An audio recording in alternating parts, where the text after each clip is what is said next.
maybe some people would like to share something from their discussion with the group, something that came up in your discussion which you thought was quite important. Would anybody like to share something? I know it's difficult to change language, but I know you can.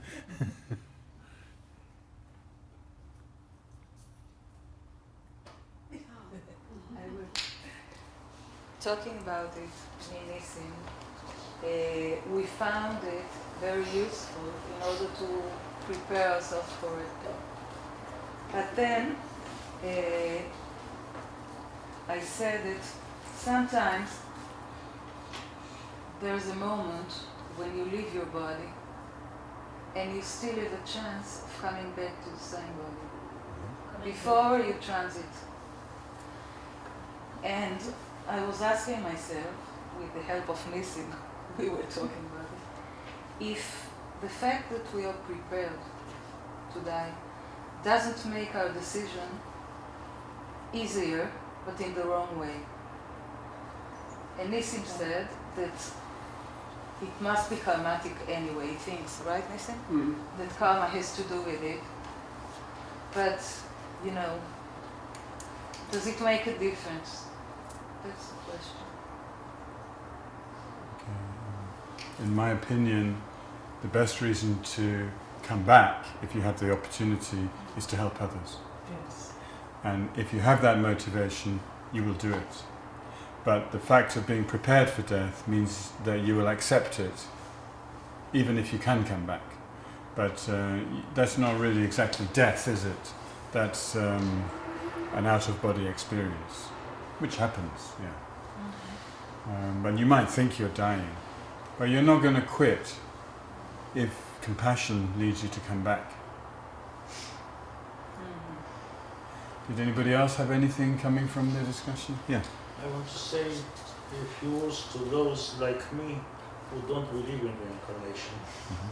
I would like to comfort them in the sense that I find it useful to think about death 24 hours a day, not because it will help me in the minute I die. Mm-hmm. But it's only a minute, so why would I invest in it? Hopefully,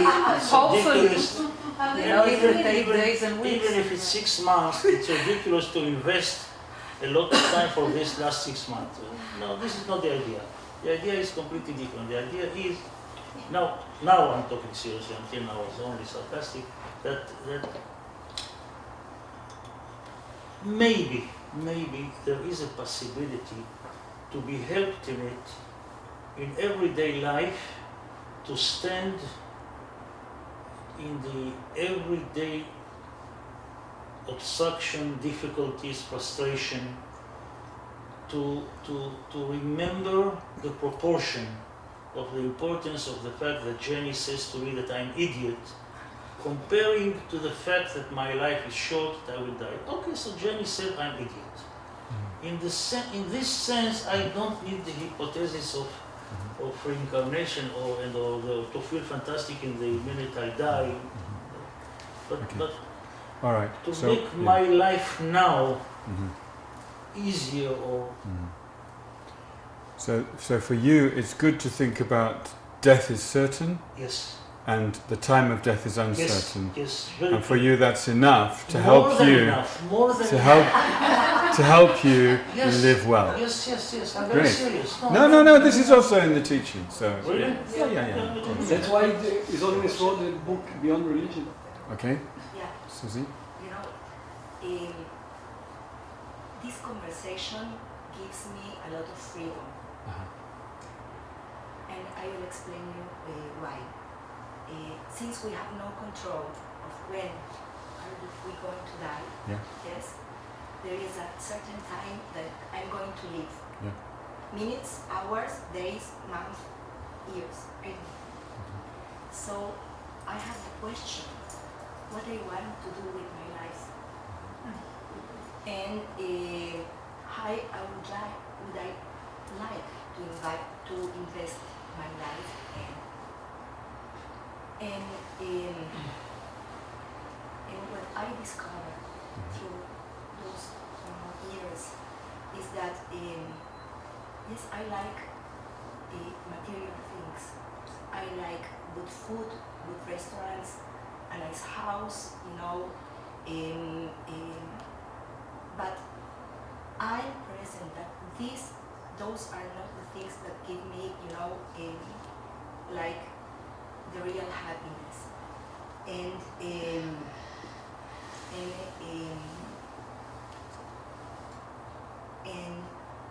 it's like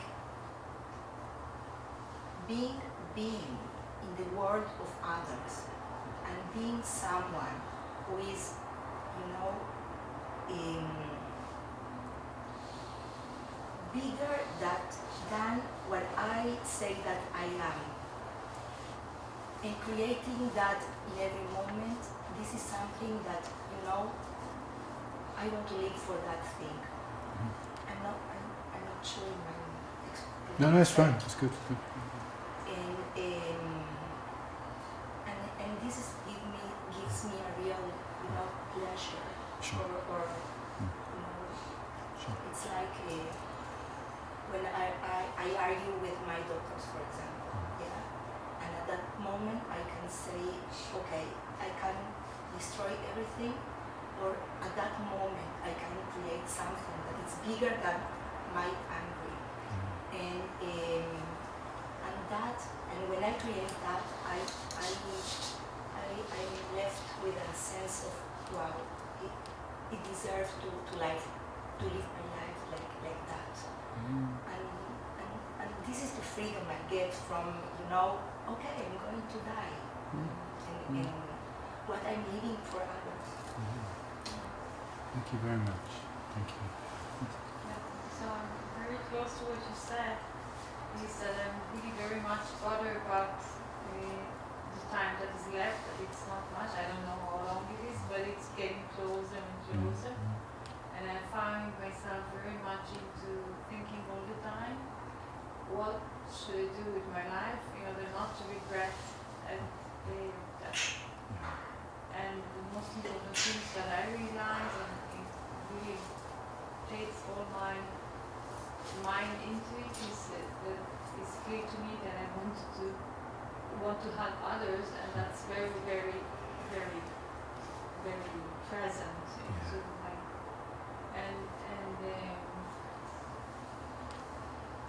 and I see that what prevents me to go into that 100% is my fears. It's my fears. Fears of? Fears of failing, fears of losing what I have now, attachment to my occupation, my current occupation, things like that.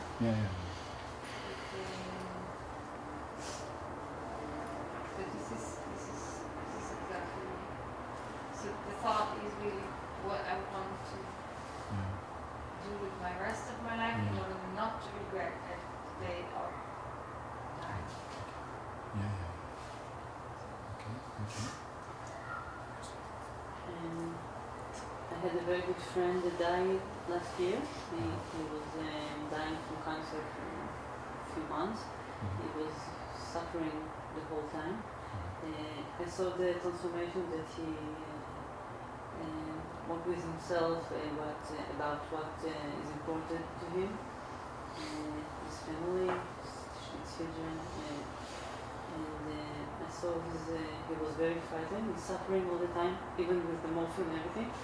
And I saw how much it's important to practice and prepare ourselves to this time, because this will happen in the end to everybody. Exactly. Yeah, thank you. Yes. I've realized lately this year, because both my father died and my dog, to which I'm attached, that I'm very attached, and I knew, although I'm practicing I'm in the spiritual path for many years, not only Buddhism, that I've neglected this issue altogether. And I knew that I have to be prepared, because really it's one thing that I'm not prepared to at all, on one hand, I think it's wrong, but this is what I feel, that if I'll be concerned with death, then it will be because I'm very vital and I do many things and I love life, it will be on behalf, not on behalf of it, it will cost me, I'll be less vital and, but I think it's wrong. I really think I'm very frightened from death and I've convinced myself that I will live, I will have long life and I've convinced myself because genetically, yes, we live in our family, but it's really nonsense. So I think I have a long way to go, and I was very frightened to come today, but I started with this meditation, and just as spoken with Ruti, I know it. I hope that I'll practice enough by the time it comes, but really I'm not prepared at all. And, I don't know how to handle it, but I think the Dharma will help me. Definitely. This is one of the main purposes of Dharma. Yes? I think wondering about that for quite many years since I became Buddhist. Well, I'm thinking about next life also. And it's not just I think about this death that I might die, but I'm thinking maybe I might have next life, and then what is the practice I should do to get to the better life and to continue my shema, my road, my path, and it gives me a state of a certain energy and certain assurance that I'm going on the path. It's helpful. When we're young, we invest a little bit for our old age. Then now we should be investing for our future life. Yes. Even if you don't believe in it, a little investment won't do any harm. Somehow I feel you are sarcastic or I'm just joking. Somebody else? Someone? That's enough? Yes, please. I had the Diana and I talked about death and how it will come. And in my life I had two very close calls. My first wife had a stomachache, and the next day she was diagnosed with cancer. 4 years later she died after we were together for 18 months. 18 years, sorry. But back then I didn't have the karma to meet the Dharma. Then Daniela, who some of you knew, she had just a sore shoulder. Sore shoulder. Next day, cancer, phase 4, if anybody knows what it means. 5 months later, she was gone, after we were together 22 years. So death is not somewhere there, or there. It's very close, unbelievably close. And actually, this was when I was already in the Dharma, and it's not a matter of belief that is around. For me, it's actual fact. And no one can convince me otherwise. Not possible. It's so close. It's unbelievably close. I mean, we have a sore knee or some fever, which you never know what will happen when we get out of this door, or before we get to the door. We just don't know. So, if this is the situation, I think I'm faced with only 2 options. One is freak out. The other one, if I don't know if I'm going to live till tomorrow morning, is only figure out what is meaningful now. Now, this very moment, not in 2 hours. What is meaningful now? What will make me, when I face this, which I will, not regret what I didn't do? Okay, Gela always told me that. When you are there, you have to prepare in a way that you will face death. He used the word joyfully. So when I asked him, what do you mean joyfully? Come on. He told me so many weird things. This is one of them. What do you mean joyfully? That you have done something meaningful. And I think, I'm not sure, but I think that my role in this group comes from that. Okay. Comes from that. What is meaningful? Not just for me. What will it be? What will be the thing when I'm gonna hit by a car? I don't know how it will happen, or some other way, that I think, but I made something meaningful. At least one thing I know is meaningful, not for me, for others. I did so many things which were meaningful for myself, but somehow contaminated happiness, not really pure happiness. So now, something different. I'll see you next time. I'll tell you how it was.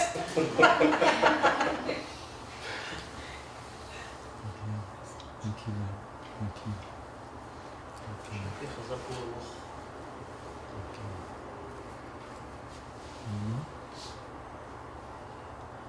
Okay.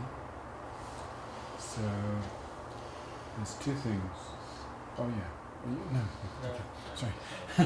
So first I just want to mention a few things about preparing for death in a practical way, which I am thinking of for myself. So in my case, and I think in general for those who practice Dharma, the best thing is to die consciously. To die in meditation, observing, staying conscious and aware throughout the process, in order to keep a positive mind. A positive mind, in simple terms, is a mind with compassion, so aware of the suffering of others, but also a mind which sees reality, which is that this me who is dying is just a label. A label. It's just a name to a mind and a body. The body is going to die. The mind, let's find out. Let's find out. By staying conscious, I will find out. Now there is teaching on how the mind changes during the death process, and we will look at that next week. We will do some meditation on that according to the Dharma teaching. And once you do the meditation on it, you can become interested. I would like to find out for sure. And this is something the Dalai Lama says. He said, I'm looking forward to my death to find out if it's really the same as they say in the teaching. So this is one thing. When he says that, it means he's not afraid. Now, if we could die without fear, that would be quite good. That means that we would accept I am dying. Some people fight it, terrible. Some people want to go unconscious, so they take a lot of painkiller drugs and so forth. So their mind is very not really there. But I'm saying for myself, I would like to die consciously. If possible, I would like to die in meditation posture, actually. But of course, we don't know what's possible. But that meant I have to make some arrangements. I don't want to die in hospital. Yes. So, for example, Shan and I have discussed this. And she knows, if the end is coming, she's not going to telephone the ambulance. That sort of thing is something you might want to think about. Do some preparation. Mm-hmm. And of course, she mentioned the will in the meditation, Where are you going to leave all your belongings? Maybe you need to tidy up some things so that everything is clear, and you can go. There's a tradition among the Tibetans that when they're leading up to their death, they give everything away. And their ideal is to die in an empty room. Just think about it. It's beautiful. Of course, maybe we can't do exactly that, but in a certain way, we can prepare things. Did your mother leave? Would you like to explain? Just that she was died, she's a Catholic, so she had a strong spiritual resource inside. But when she was given the news that she was dying, she said, I felt so bad for the young doctor. He was only young, and he had to tell me this, and he was upset, So this was like, but then she worked as a legal secretary, so she was very organised. When she was older now, she was in her 70s. So she just got everything sorted, and everything was given away.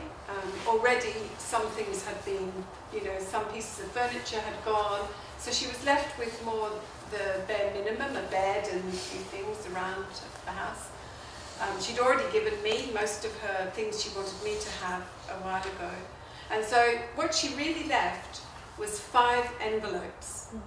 And these were the instructions for one for the lawyer, one for the, it was like this, 5 envelopes, big envelopes, but they weren't thick, they were just, like this all together.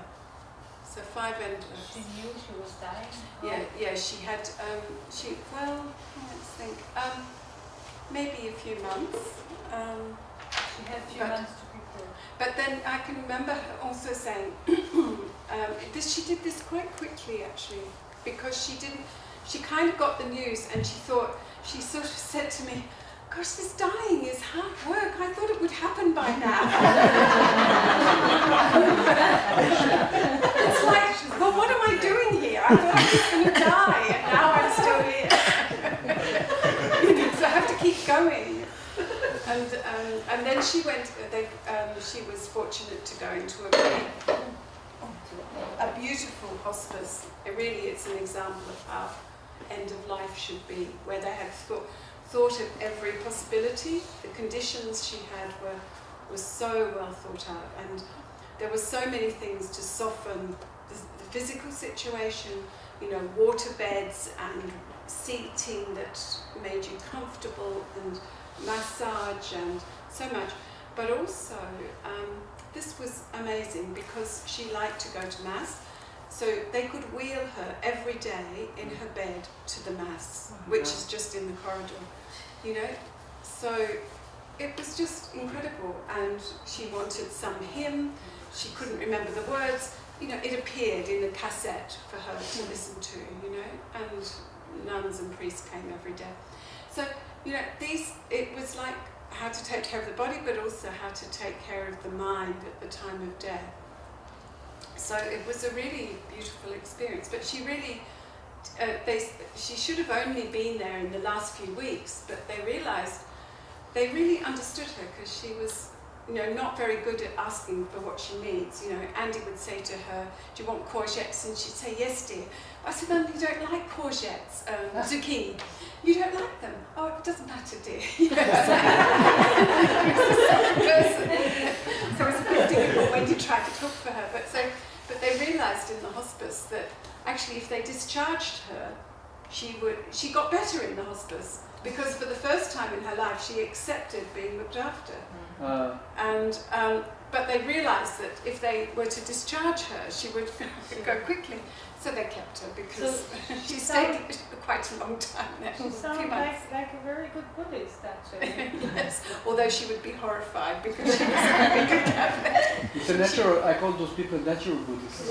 Yeah, well, I think it's having, Spiritual. I don't think that the religion itself matters. I think it's about your own connection with it. Actually. She died peacefully? Yes, she died peacefully. She had a few demons came up, they always surprise you when a few leftover pieces of information came up. She died peacefully. She had a spiritual certainty. My father, who was a materialist, only believed in the brain, not the mind. I said to him, "How do you feel about death?" About a couple of years before. He said, "Death? Oh, I don't feel anything."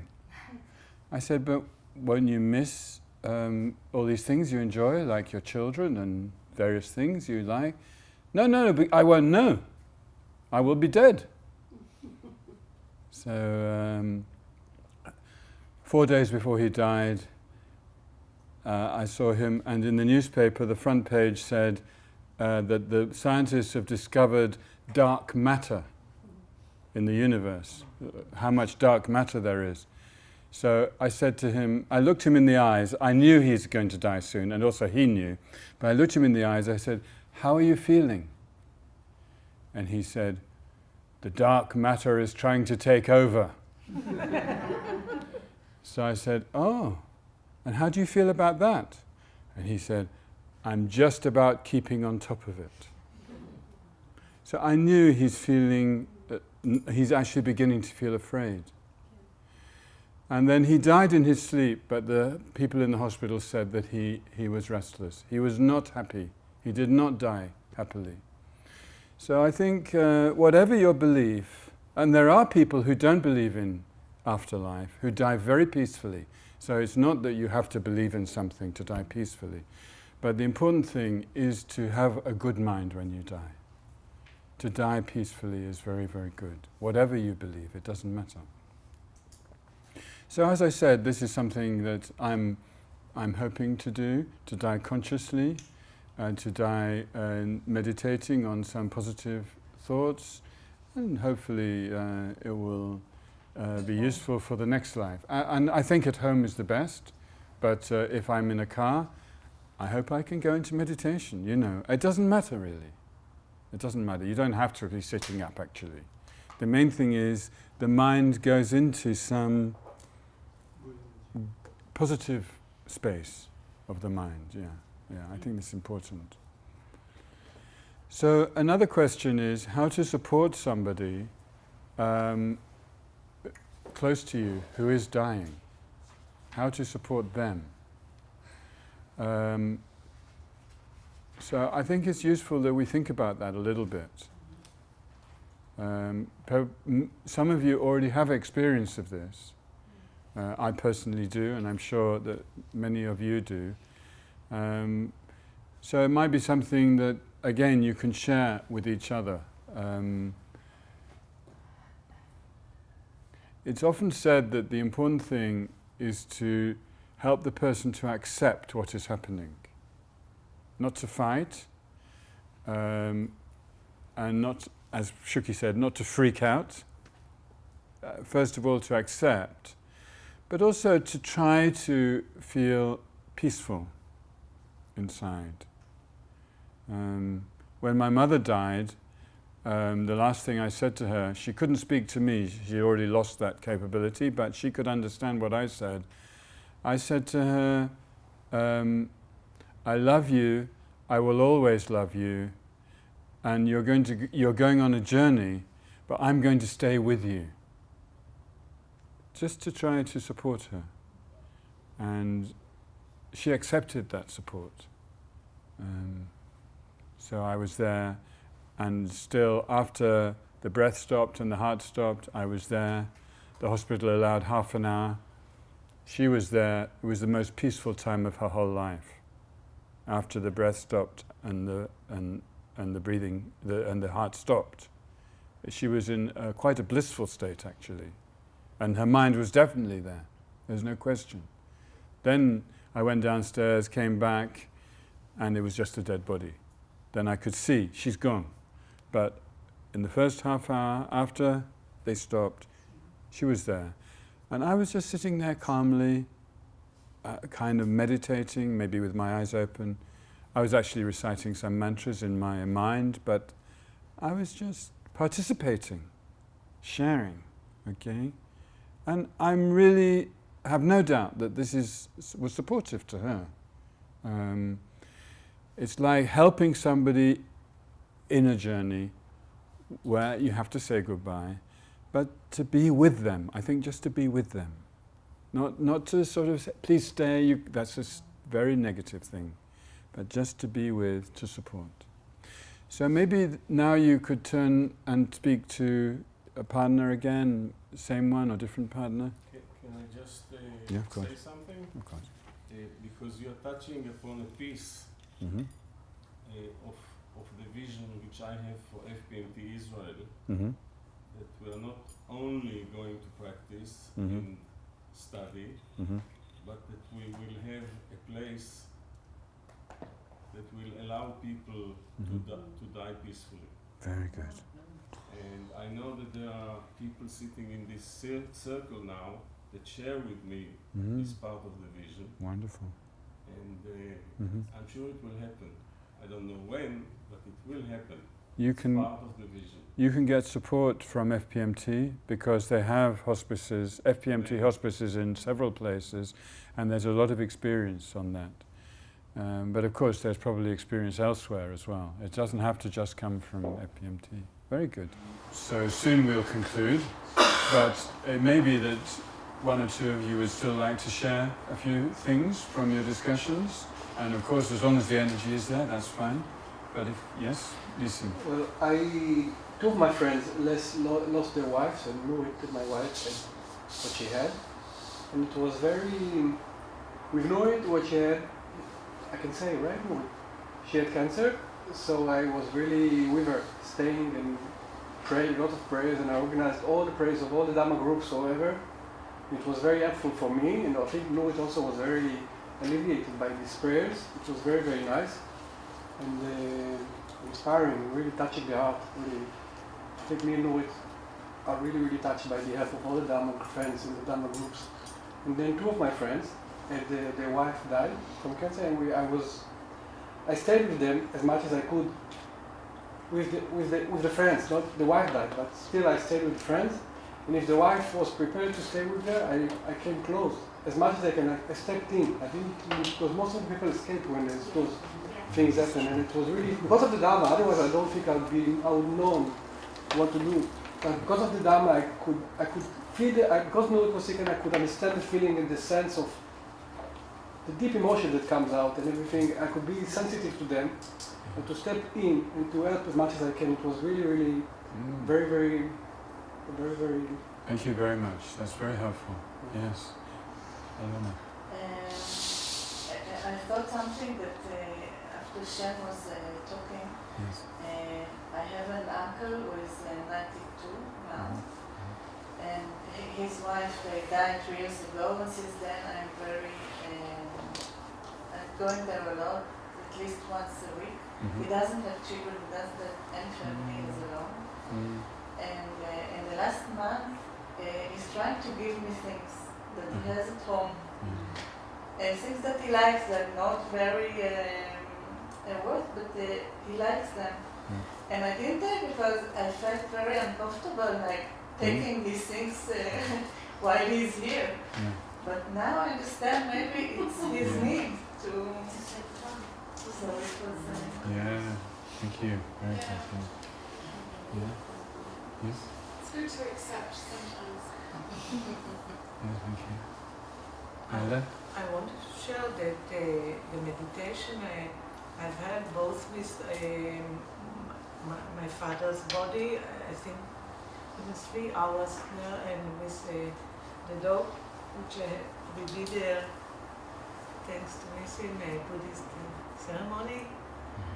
So it was very helpful also I was there with her body several hours. It was really inspiring, really spiritual,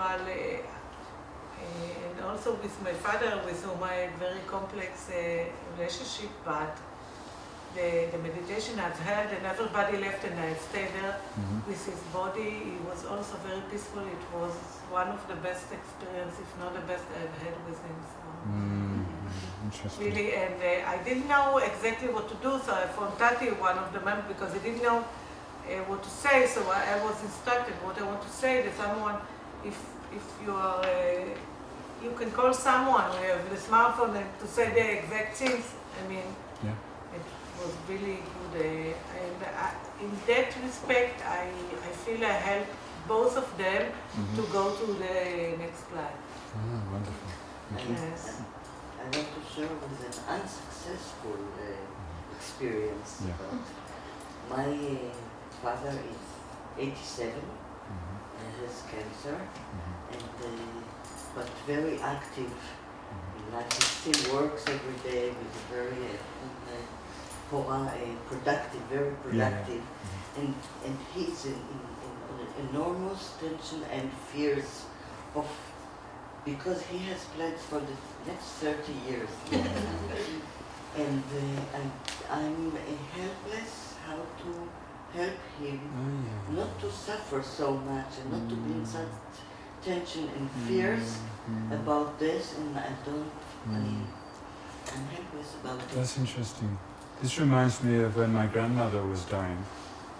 I went to visit her in hospital, and actually her body was quite bruised because she'd fallen many times. But I'm sure your father's body, because he has the cancer, it's already beginning to deteriorate, is it? A little bit. A little bit, yes. Anyway, I don't know if this is helpful to you, but this is what happened. I took her hand and I looked into her eyes and was very close. And I looked at her hand and stroked her bruises, and I said, "Granny, this is no use to you anymore. You can't do anything with this." And she knew what I was saying. So she looked me in the eyes and she said, "Yes, but I'm so afraid." So I said, "Oh, why are you afraid?" Direct asking, so she could tell me. And she said, "To be washed away." So that is what is frightening. For the person who fears death, they are frightened to be washed away. It means like a big flood comes and you lose everything. No meaning. And I understood what she meant. So I just looked in her eyes. I said, "No, it'll be okay. Don't worry, it'll be fine. You will be fine." And 2 days later, she died. Peacefully. So somehow, in whatever way is appropriate, you need to reassure him. I don't know how. You will find the way, I'm sure, from your heart, to reassure him it's okay. In other words, 1, accept what is happening, and 2, don't be afraid. Because that way the death can be more peaceful. Because the fear is creating so much tension. Yeah. I mean, in the story that you're saying, the fact that you facilitated for her to say, "I am afraid to be washed away." Exactly. That's it. It means to give her permission to express her fear, Huge. and then also to accept her fear, but also to reply to her, Not to, "It'll be okay." not to collapse from hearing that. Yeah, exactly. Then maybe okay, maybe not so good, not Yeah. so bad. So this is all I can say. Yes.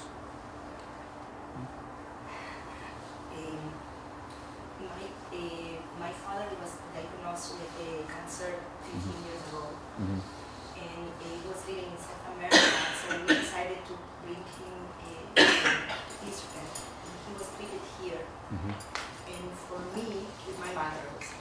And for me, that time was the best time I had with him. And it's difficult to say that it was like a celebration. It's actually what it was. Going to a chemotherapy in one of the hospitals here, and since my both parents are deaf since they were born, so I talked to them by sign language. So we were sitting there at the hospital, and we were talking, yes, with sign language. Nobody understands, so we can, talk about the cancer, and we were laughing. We were talking about everything, because I wanted to open everything. So he's complete and I am complete with him. And those times in Tel Ashomer at the hospital, in the chemotherapy was the best time I had with my father. And I asked him if he's complete, if something is needed. And I asked him if he would like to do something more, because we talk about death, and I asked him how he liked to be buried and where and everything. And he said, choose me, you choose me. And You choose. And I said, but tell me something that you would like to do that you have never done. So he said, well, if you ask me, I want to pilot an An airplane. So he said, okay. Don't laugh, because I went to Arcilia, to an airport, a little airport, and I requested from one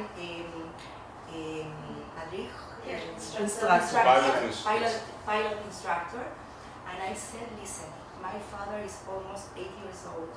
He's a deaf person. He has cancer, and he has a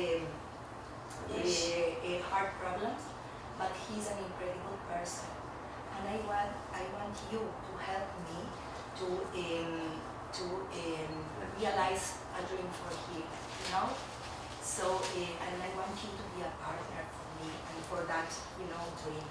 So he said, we don't have insurance for that type of person, but choose the day and I will do that.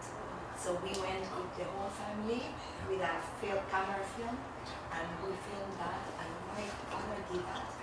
And it was something amazing, And when he died, I was complete. It was like looking at him, and I said, I'm complete. I don't need anything more, because it's like that. And yes, that's what something very amazing. Thank you so much. Just to say one very short thing. Yes.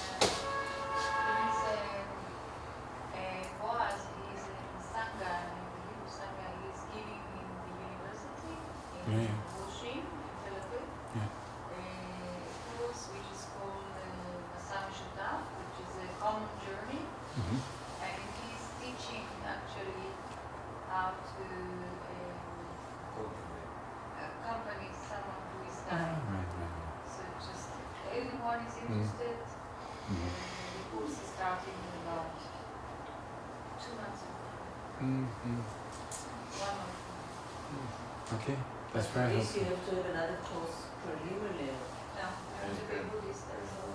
No, before I think שנת חיי האחרונה, my last year, there's a preliminary course for me. Okay. But I think it's important that, it's really inspiring to hear these positive stories, but, you can only do what you can do, I think. Yeah, that's true. it's important not to. It's important to go also with the other person's pace, and for some people they're not ready to share in this deep way. Yeah. And actually, if we push too much, it could unsettle them. You Yeah. know, a bit. So I think it's really good to ask quite open questions from them. You know, like, what do you understand of this happening to you? What could we do to? Is there something you would like to do? You know, it's very open, but not trying to impose a right way of dying on somebody, because we could get it very wrong. Thank you. Okay, are we finishing? I think it's a good point to finish our session. Thank you very much for participating. With your heart